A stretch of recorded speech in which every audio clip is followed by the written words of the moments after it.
Talbert and Eric Knowles, along with their daughters, Amy Talbert, Nardini, and Erica Knowles. So I'm not going to say much. I want a conversation going. Tell your secrets, make some confessions, whatever you want to do and whatever you want to say. But I want to just wish you a happy, happy Father's Day. All of the dads out there, we always look forward to Father's Day. There's no stress, it's always a lot of fun. And just want to let you know how much I admire you all. So I think I want to start with Amy and Erica. First of all, I'd like to just, give us, first of all, share with us what you do professionally. You both have incredible careers. And then just a little bit about your childhood, some of your memories, just give us a little, just some knowledge of how you grew up. So do you want to start, Amy? Sure. So I just want to start by saying it's a really neat topic. I think there's a lot of to this and kind of think about, childhood and growing up. And so I appreciate Wendy putting this together. Thank you for inviting us to do this. So my name is Amy, Bill's daughter, Bill's proud daughter. I see he's got proud father there. I'm also a proud daughter. I was born and raised in Miami, grew up in Kendall primarily, and went to school at Miami Killian High School. So I'm also a proud Cougar, go Cougars if you have any Cougars out there. I went to the University of Florida after graduating from high school. My mom and my dad, both their alma mater, met in college there. So I had grown up being a baby Gator, going to games, going to Gainesville, walking around the campus. My mom grew up not far from Gainesville, so I was a Gator at heart from day one. My dad grew up in Jacksonville, so also not too far from Gainesville, North Florida. I studied public relations, so I graduated with a degree in advertising and public relations. Then moved back to Miami, moved to Coconut Grove area, and started practicing marketing and advertising from there. So I've had I won't say how long my career has been. I'll just let you guys guess or Google it or something. But sort of culminated to me now being the director of marketing at Global Jet Capital, and we are a finance company based out of Connecticut, but we have offices globally, Zurich, Hong Kong, Connecticut, Mexico City, and we finance private aircraft. So that's sort of me in a nutshell, if you will, and where I grew up and how I grew up. Thank you so much. That sounds Gator. Go Gators, right? We've got a Gator and a cane, two canes actually. So Erica, yes. How are you? Good morning. I'm doing well. Good morning, Wendy. Thank you for having us this morning. This is a fun Zoom. I mean, there's been so many business Zooms, so it's like, yay, let's have a Father's Day one. So great to join my father with one. This is our first Zoom together, right? We should have had mimosas. I didn't even think. Yes, we should have mimosas. I just actually ended a detox, so today would be a great day for a mimosa. We'll have to have some on Sunday. So a little background on me. I'm also a Miami native. I'm actually generations deep Miami. My great-grandmother, my father's grandmother, was born in Florida, and my great-great-grandfather on my mother's side actually signed the Florida Constitution during Reconstruction. So I'd like to say happy Juneteenth to everyone with that. But I grew up here in Miami. I went to Dash. In Miami, we all talk about which high school we went to. And yes, I went to Dash Design and Architecture Senior High right in Buena Vista. But I went to Rutgers. I studied architecture at Dash. I studied political science at Rutgers. But also interned at 99 Jams and started my media career there in my internship, which my dad definitely hooked up for me. Because of his networking, of course. But I grew up doing sailing classes because of my dad and hanging out at the beach and having a great fun Miami life. My career afterwards, of course, I've done a number of things from working in political science with now Senator Cory Booker. I've also worked in the pharmaceutical industry doing pharmaceutical sales.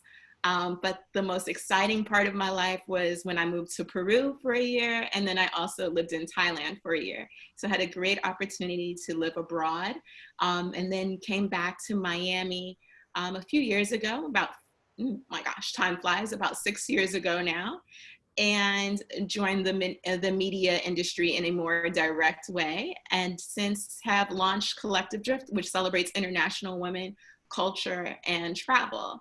And it's an organization that brings together women of different ethnic and cultural backgrounds, really to discuss our differences and learn about the things that our mothers may have taught. My mother may have taught me that your mom didn't teach you, and your mom taught you, and your aunts taught you, because we have all of these different cultural lessons that would be great to share and learn. So we have events, and I have a podcast now, definitely very digital now, but everything is Collective Drift, youtube.com/Collective Drift. So Collective Drift on all social media. But that's what I'm doing now. And I'd say you asked about a childhood memory. And I'd say one of my favorite with my dad was my Sweet 16.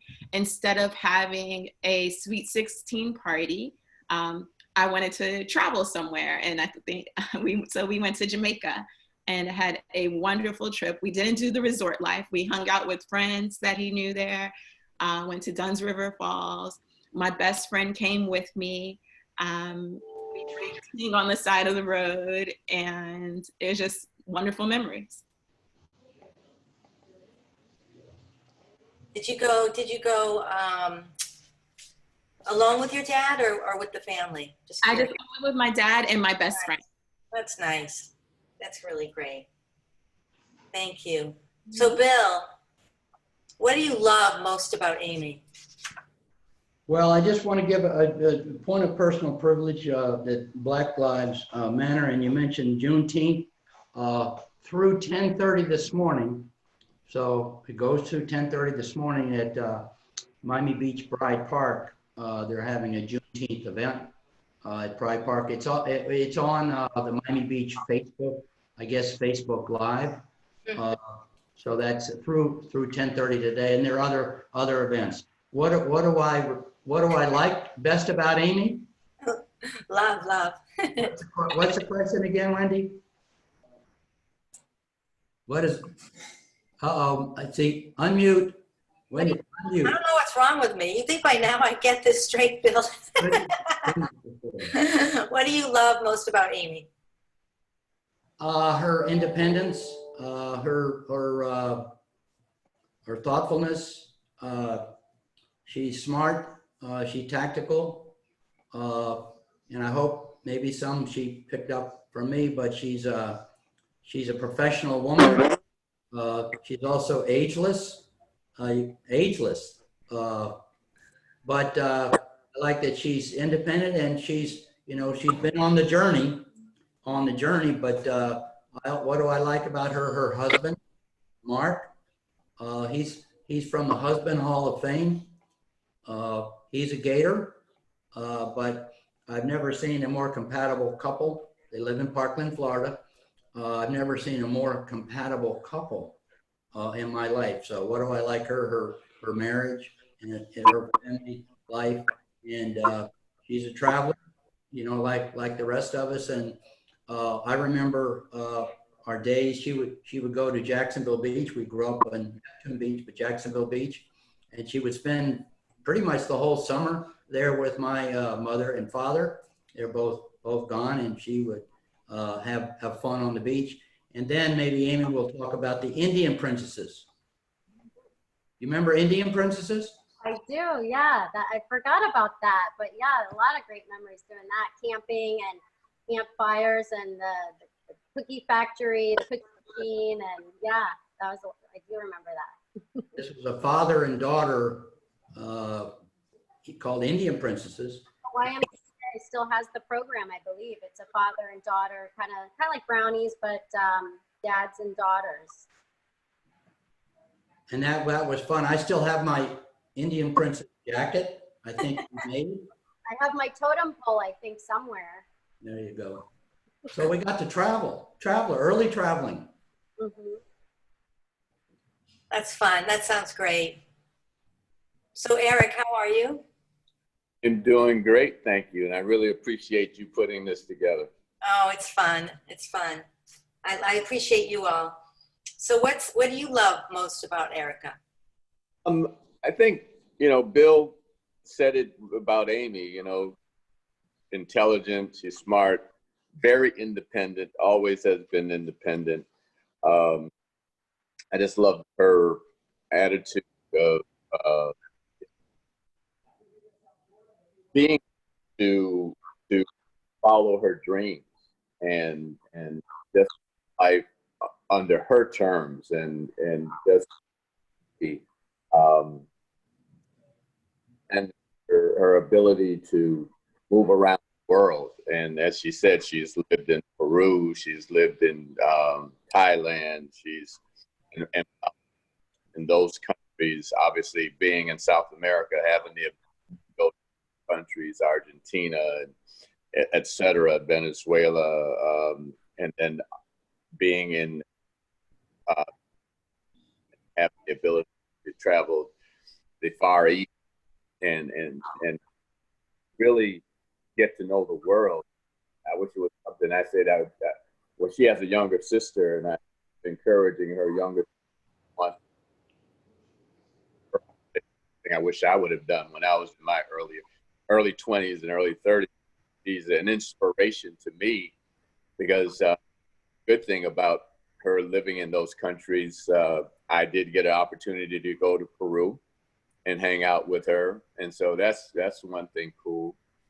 And then when I lived in Thailand, I had the opportunity. Well, let me go back. Took her younger sister, who was probably about 10 or 11 at the time, and we went to Peru. And then while she was in Thailand, I had the opportunity to go to Thailand with her, spend time with her, and we traveled to Vietnam. That picture that you have is a picture of us in Vietnam.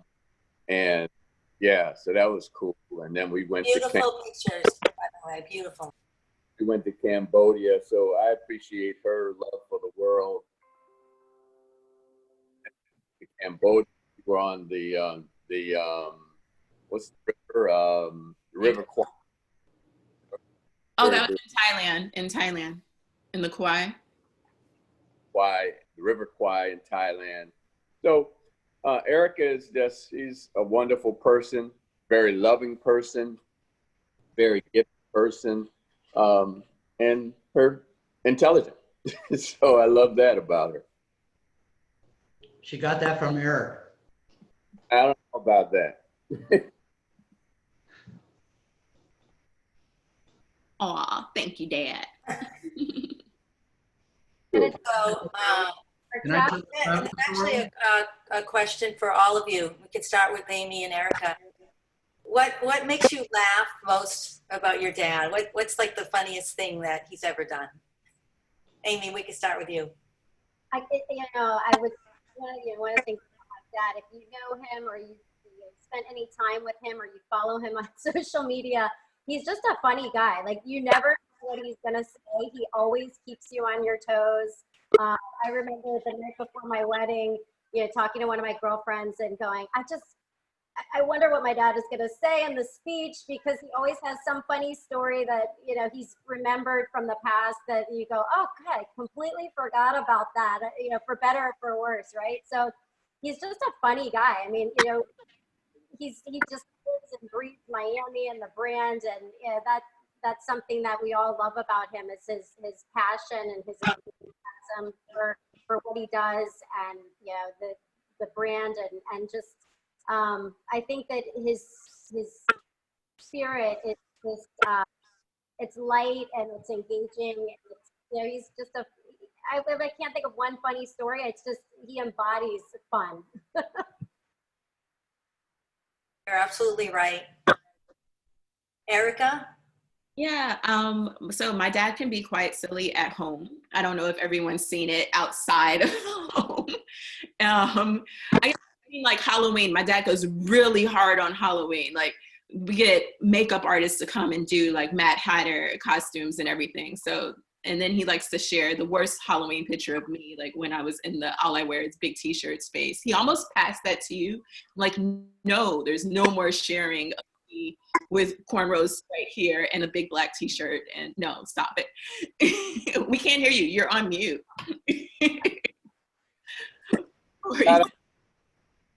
Huh? That's what I got. You know, you didn't give me anything else. That's the shot I got. But one of my funniest memories is when I was living in Philadelphia.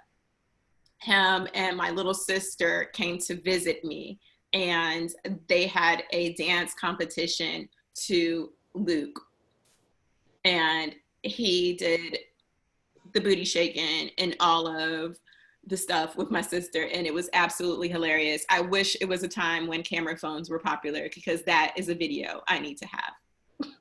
But it lives here, fortunately and unfortunately. So Bill and Eric, can we talk about boyfriends and stuff? Like, you know what I mean? I'm asking the fathers now. So you, the girls, you need to settle down. Wow. I only know one boyfriend, her current husband, Mark. Good answer. Yeah, And no one existed before Mark. I don't, Wendy, I don't know about necessarily, you know, I've met a boyfriend here or there, but I'll give you this story that her godbrother played football for the Pittsburgh Steelers.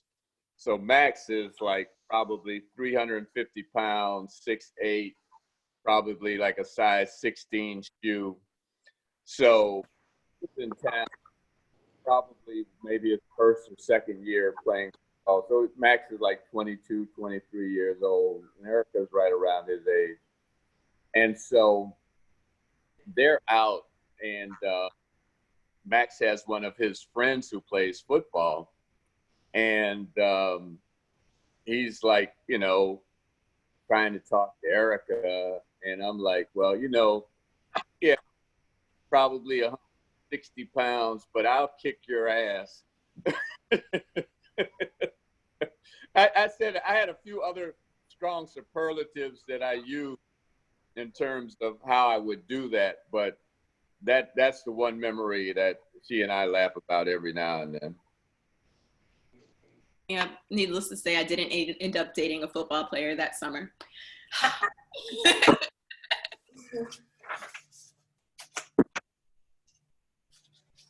And, you know, we talk about memories. You know, Erica actually, she was born, remember the name of the hospital. Erica, you tell, I know you know. It was But like the hospital. It used to be at the Johnson and Wells used to be the hospital. college right now, but that used to be a hospital. Yeah. And that's what was born on a Saturday morning. I always remember that. Waking up and heading to the hospital. And I always remember when she was born, as you see, she had her hair now.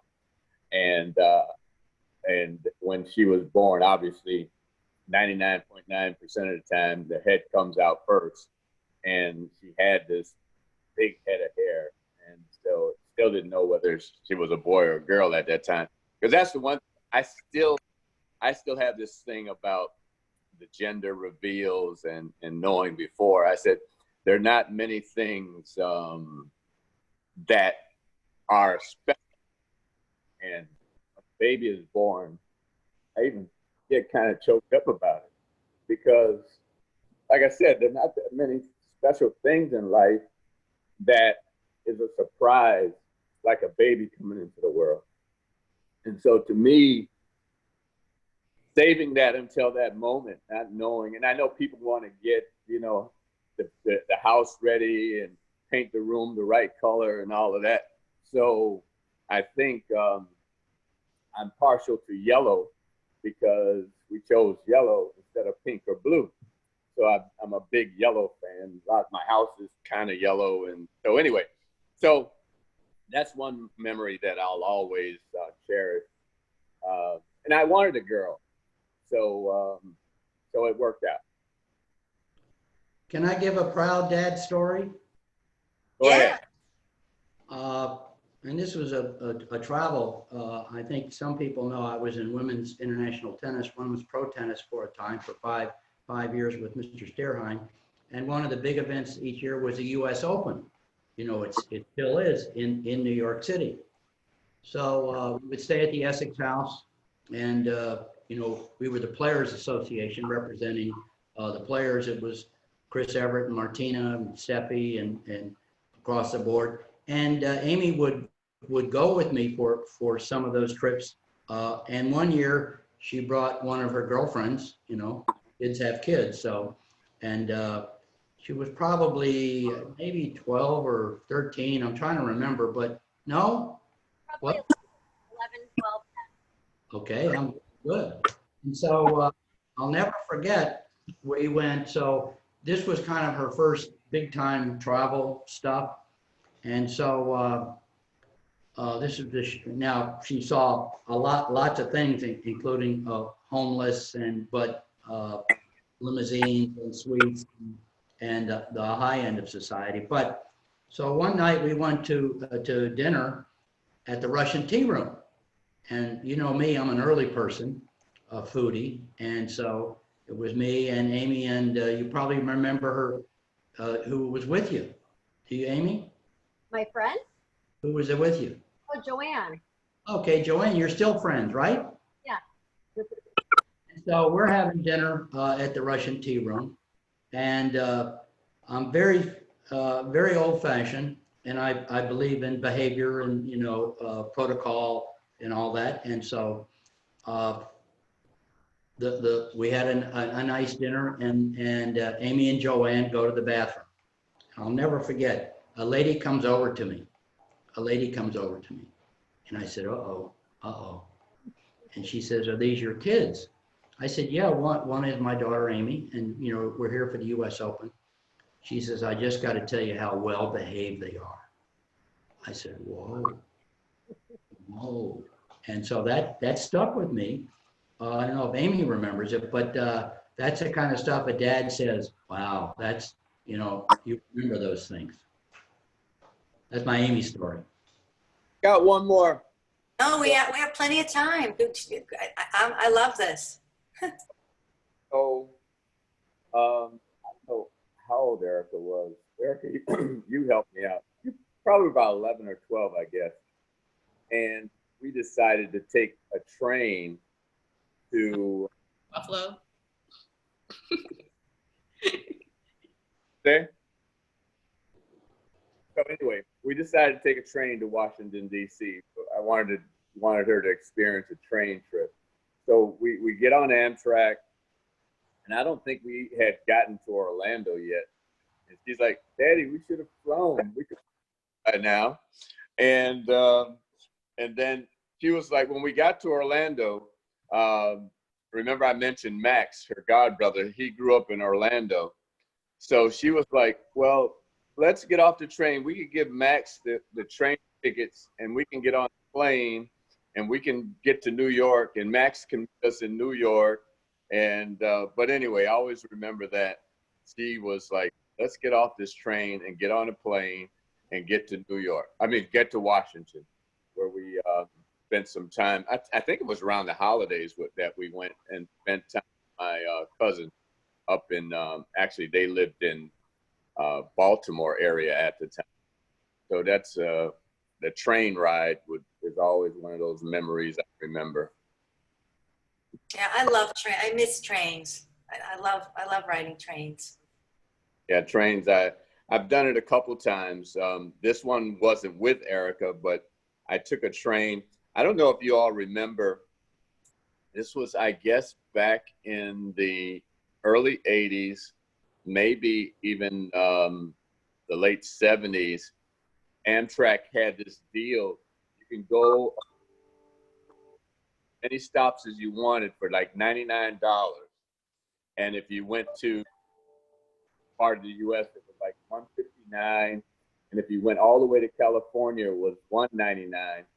So I took the train one year and stopped in, you couldn't go, it didn't go directly to Atlanta. So you had to go to New Orleans, and I had never been to New Orleans. So I had to go to New Orleans, then go to Atlanta, and I went from Atlanta to Fayetteville, North Carolina. Got off in each one of these places. My brother lived in Atlanta, and then I went to DC.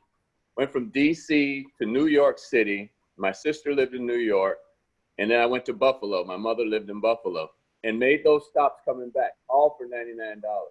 That was my train ride experience. The good old days. Yeah, those weren't they like rail passes, right? Rail pass, I remember. Very cool. Like I said, they had the United States divided into 3 sections, and depending on where you wanted to go, depending on what section you chose, you can get off as many times as you wanted to. And we took a train in Thailand. Yes, we did. In China. So, right now we're all home. I mean, I got to tell you, it's been great being home with the family and just kind of, as stressful as it is outside the door, right outside the front door, it's just been nice to take the time to be with family and friends. And, it's just a tough time. It's a tough time with the virus. It's a tough time with what's going on with racial injustice, with unrest. It's just, it really, there's just so much going on that how do you, like, what advice do you give each other? Like, as a father, daughter, how do you get through all of this? We're all having conversations, obviously, with our family, our friends, our colleagues. Well, I mean, the good, Erica has a home in Hollywood, but she comes over and spends time. Her sister just went back to school to her place up in Tallahassee at FAMU, but spent a lot of time here at our house. And so that's been good because being I'm the Scrabble champion, because that's why it's good. Oh yeah, so we played a lot of games. There you go. Forgot about that part. So we played a lot of games. Scrabble. We played Monopoly. We hit golf balls out in the backyard. We've gotten a pool. So to your point, we've had time to do things around the house and cook. Lots of cooking going. We have cooking contests going on. So, but the other stuff, Wendy, it is very challenging, and it is great having friends and colleagues that understand where we are in America and understand that changes do have to be made. And we have to have some serious conversations on how we move forward. And it's going to take voices of our friends to ensure that change happens. So even beyond the pandemic, I mean, realize how the Black community has been so impacted, and it's, I guess, as I call it, peeling back the onion. And when you now the world is seeing what the Black community has been saying for so many years, and I always say, if it wasn't for those friends during slavery that opened their homes when there was the Underground Railroad, that a lot of folks would not have been freed prior to the end of slavery. So there are good people in the world, and I'm appreciative of those good people in the world. And it's going to take those voices of the good people in the world to really make this change. But at the same time, we have to be cognizant there are people in the world who don't want to see change. And we all have to be very vigilant, and we have to be concerned about what is going to happen moving forward. Because I truly believe that there are who do not want to see change and are not just going to sit back and allow change to happen without, for lack of a better word, a fight. So we got to have a serious conversation. I agree, Eric. And I think there are less, though. I think there are less. There's more that want change, right, than there was before, obviously, around the world. When we jump off of this call, we can go over to Pride Park for the Juneteenth celebration, if you call that today, through 10:30.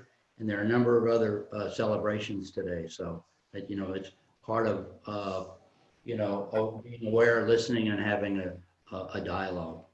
And it's great that we can see all this with the technology. It's so great that we're able to see everything going on. Any other comments? I mean, just related to, Erica, were you going to say anything? No, go ahead. No, I was just, related to, the quarantine and the coronavirus. I would say I live about an hour north, so we didn't get to see a whole lot of each other during that time. And honestly, my dad's level of energy and his ability to, be on the go and always out and about is, a quality that I love about him. But I was concerned, right? I thought, is he going to be able to, quarantine and follow the rules and, stay in the house all day long and not be in the community? Because, his instinct when the community, needs him is to be there, whether it's, during a hurricane or a crisis or, anything. Throughout the course of my life, I've always seen him be the first one to be out there. I think at one point he was on a jet ski in the ocean when there was something going on with the seas, and after every hurricane, he's in the command center. So I was concerned, but he did great. He did really good. He took it seriously. He followed the rules. He's still following the rules and taking it seriously. And in typical my dad fashion, he's managed to still be everywhere all the time. I understand he's created an at-home, mission control center where he's got all his, devices and screens, and word on the street is he's still everywhere all the time, attending multiple Zooms, apparently simultaneously at times. So I was really proud of the way that he responded to that. But he's still involved on lots of committees, and he cares about people and he cares about this community. But he also cares about doing the right thing, and quarantining, staying at home was the right thing in my opinion. Yeah, that's one thing I'll say about Bill.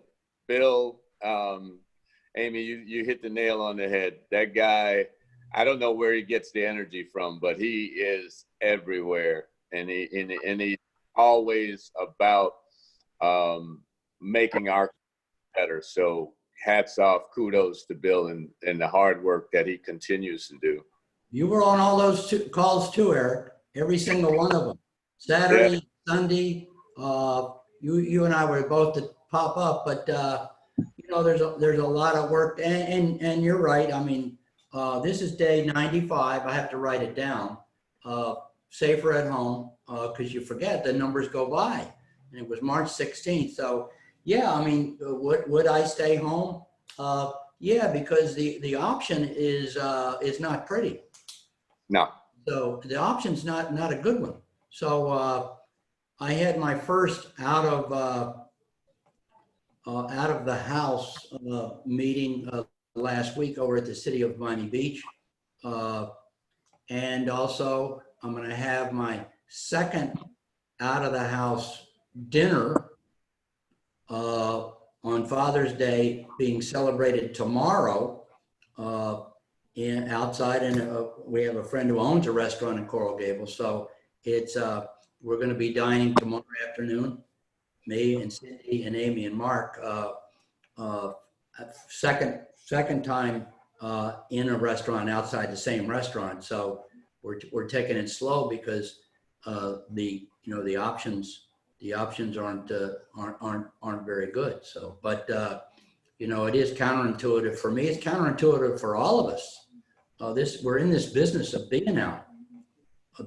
So it's now, you know, this will end, but we just don't know when. But I've been a good little doobie. I get double teamed by Cindy and Amy. That's a 1-2 punch that you gotta listen. Yeah, same thing, Bill. I haven't been to a restaurant yet. I mean, obviously we want to support our local businesses, but at the same takeout, we've done the takeout delivery stuff. Yeah, exactly. But at the same time, we see that in Florida and Dade County, the numbers are spiking up. So we got to continue to be vigilant and be safe. But again, you know, we're here celebrating Father's Day, celebrating our beautiful daughters and all what they bring to our lives. You know, I really am appreciative of Erica and her sister, and the fact that they truly, I know they appreciate their father. They love their father, and I appreciate what the love that they give and share with me. And again, I really appreciate their independence, and that's one thing that I strive to instill in them. And even when there are challenges that they face, I try to instill that in life, a lot of times we have to take the high road. Some people will come at us and from different angles to make us, I don't know, fall into their issues or things that they're dealing with. But my thing is always, let's take the high road. And that's the one thing that I try to instill in Erica and her sister, Catherine. Yes, I love my dad. I love you, Daddy, and appreciate him. And to answer your question, Wendy, you know, in terms of, we started the 95 days, as Bill said, in quarantine. And I think the first thing to initially support and to talk to each other is I'm here at home, I'm at my mom's, I'm at my dad's, and we've all kind of, you know, made sure that we're practicing the same type of social distancing and supporting each other in that way. And making sure that we have a space that is safe inside where we can commune and have fun as a family. And then this revolution started. And in regards to anti-racism and supporting the lives of Black people here in America and abroad. And in regards to those conversations, I would say that this is something that we've been experiencing our whole lives. And that home has continued to be a safe space where we can just be us and not necessarily have to delve into those conversations. In regards to appreciating my dad, like, my dad's doing that work on a daily basis. So he's done the work, he's on the Zoom calls in regards to the quarantine and in regards to the coronavirus with the mayor's task force and this task force and Bill's task force and all of these different things. And then on top of that, he's also been a part of a organization that is helping with racial injustice in regards to Black lives. So he's doing that work. And I appreciate that. I've been involved also in just in terms of spreading news and information through Collective Drift and events. There's one at Muse Gallery today where they're doing a Juneteenth celebration, as well as a vigil for the Black individuals that have been murdered over the past few months. So that work is being done, but we also need to have a space that is safe and healing, and to have fun and to smile and to celebrate. And today, Juneteenth, is a day of celebration. So I think that's an important part to note, that home should be a happy space. That's what makes you all very special too, and very, I really, I'm getting a little teary, I have to admit. And I love Father's Day. My dad's been gone for a long time, but really, every day he's inside of me, my mom too, and stuff. And it's just we learn so much from our parents, right? And I think when we get older, we sometimes, I'm told, well, you're acting like your mother, you know, and it's wonderful to be with you all. And I just I love this. And I want to give a shout out to Cindy. You know, you're fabulous. And I just think that anything that we can do together will be stronger, will be better. And having you, Bill and Eric and Erica and Amy, you've got such a wonderful relationship together, you know, and I'm very thrilled to have had this opportunity. So onward and upward. Let me just say on that, you know, we know families that aren't in a situation that we are, and so I think we just need to remember them. Well, we have great father-daughter relationships. There are other fractured relationships, and I think we need to, while we celebrate our positive and the love we have for each other, just try and remember. It's kind of like when you go to church. Remember those who aren't as fortunate as us. And there's a lot of those people. And those are fractured relationships which maybe never come back together. And then I think there's also father-daughter relationships that just evolve generically. But I'm going to celebrate the great relationship I have with the #1 daughter in the world and the #1 son-in-law in the world. But it's and a time to reflect with all that's going on. It's how lucky we all are, and how lucky I am. Mic drop. So sending you lots of hugs, all of you, and looking forward to being together soon. Absolutely. Thank you. Once again, Wendy, thank you for bringing us together. And Bill, see you on the next Zoom. Yeah. It'll be in a few moments, probably. Right? Get some rest. Hugs. This was so much fun. Thanks, Wendy. Thanks, Erica. And Thank you. Thank you, Amy. Thanks. Have a great weekend. Thank you, guys. For joined us. Thank you. Yeah, thank all of you all the little shout outs. I see the virtual hugs, Connie and Joe and everybody who wished us happy Father's Day. Thank you guys. Mrs. Cox, thank you. Talk to you guys. Brandy. Oh, hey, Wendy. Yeah. Make sure you tell Nick happy Father's Day for us. Thank you. Thank you very much. Who's Nick? Oh, yeah, that's right. And as Bill says, family first. There you go. Always. All right. Thank you. Take care. All right. Bye-bye.